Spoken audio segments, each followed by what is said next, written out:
I'm just a normal guy with a curious fascination for unarmed combat.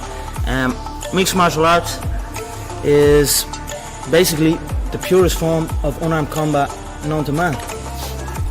It involves all disciplines, all combat disciplines: boxing, kickboxing, wrestling, taekwondo, karate, jiu-jitsu. It's just a pure combat. Conor, given the tradition of sport in this country, we have a proud tradition of Gaelic games, soccer, rugby and all the rest, how does a young lad from Crumlin get into mixed martial arts? Well, I was no different growing up. I was always into football, and I mean, growing up where I'm from, there's two things you were known for. You were either good at playing football or you could fight. And I was no different. Fighting was always something I was interested in. Football was what I wanted to do. Football was my first dreams. I always dreamt of playing. I always used to go out on my own. I was like 7, 8 years old and put on my football boots and run up and down kicking the ball, dreaming of playing in front of a big stadium. But just growing up then, I realised that I needed to be able to defend myself in certain situations. I just wanted to be able to defend myself, and it led me to combat sport and studying different ways the human body moves. And I was like nearly a mixed martial artist without even knowing I was. You know what I mean? I just basically wanted to defend myself in any scenario, and I used to go from gym to gym, trying to learn different ways. When did you realise, at what age, that this was something you could carve out a career from? Well, I moved from Crumlin when I was 16, 17, and I was doing it. I was still playing football at that time. I was doing MMA, I was doing boxing, I was doing this and that. But then I met a guy when I moved up to Lucan from Crumlin who was doing jiu-jitsu. Tom Egan, his name was. And I was doing some boxing at the time, some kickboxing. And around the same time we started seeing the UFC on TV. And we just, every day in school, we'd talk about it. He'd show me some jiu-jitsu stuff, we'd be mess fighting in the class. I'd be showing him some boxing, he'd show me some submission moves. Eventually then I used to go up and stay up in his house up until there. Literally stayed there the whole weekend. He'd teach me how to grapple, he'd teach me some techniques, and I'd teach him some techniques. And basically we'd fight at the end of it. Two little 16-year-old kids out the back of his shed with concrete floor, and basically punch the head out of each other, really. And then that was that, you know, that was my first obsession with it, you know. And I thought, like, I still didn't think I could do it. I was just kind of still in my thoughts was self-defense. I just wanted to be able to defend myself in any situation. Then he met my coach John Cavanagh, my coach today, John Cavanagh, and found out that he had a proper gym.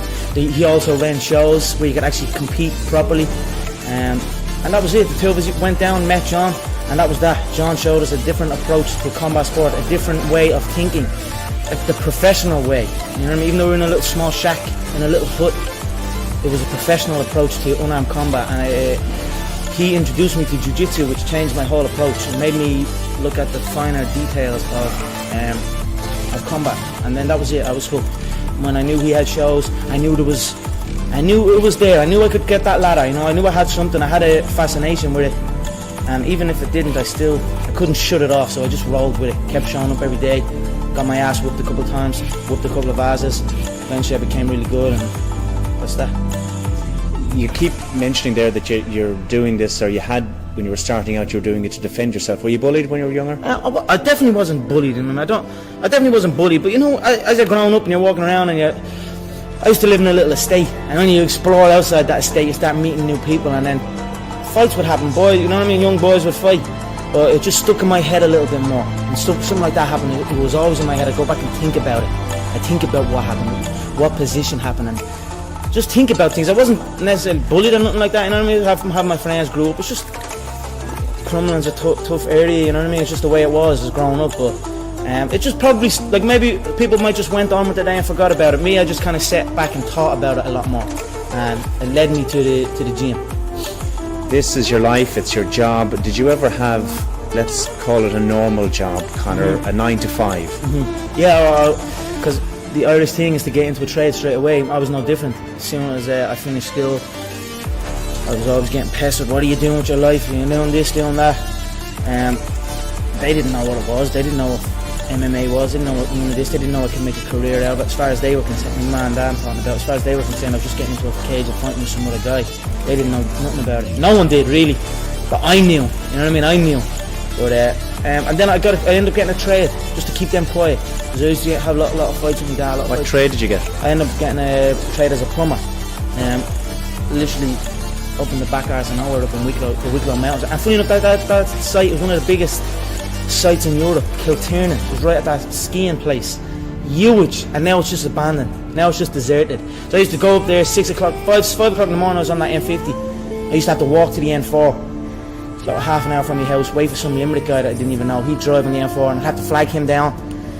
Nightmare, yeah. 2 hours down on the M50, 2 hours back. Literally 14-hour days, and I was the first year, so I had to go and do everything. I had to go to the shop. I had to go and get this and get that. So I always had trouble with that, and I was like, this isn't for me. This is not for me. How long did you last? I lasted 18 months doing. So it was tough, you know. Just it wasn't the life for me, you know what I mean. And then John said, because I was training with John as well at the time, and then John got in touch and says, I have a show. I'm doing a show. I'd like to fight on it. And then that was it. I just packed it in. Didn't show up. My dad used to come in and punch the head out of me and like try and drag me out of bed, and I just wouldn't go. You know what I mean. I had uproar for a good few years when I'm over, but and that was it. I just packed it in, quit, and then focused on training. And that's I knew what was going to happen. I knew I was going to get here. They didn't. There's a lot of stressful years, you know, a lot of tough times, but I proved them wrong. I proved myself right. What makes you such a good fighter? I don't know. I'm just curious about it.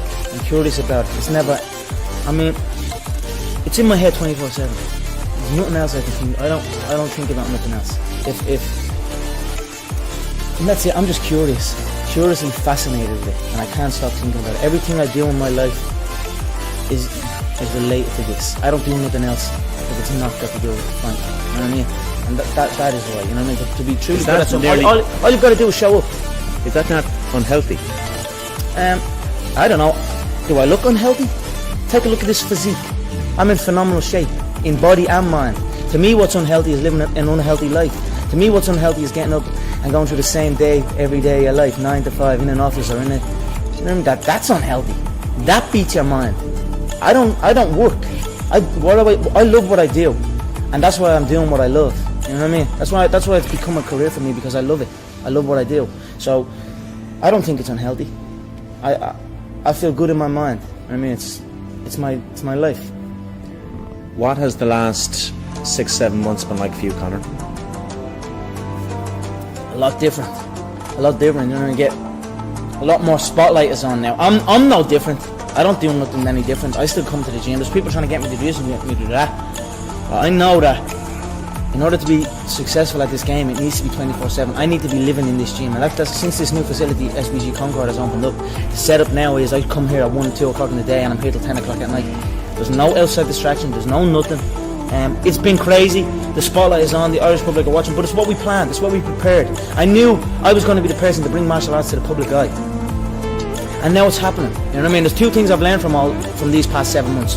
Number one is that hard work pays off, and number two is that dreams come true, and that's what's happening. Final one for you. I want to know what you want to achieve. Is it the fame? Is it to be champion? Is it the money? What do you want from this career? I don't care nothing about fame.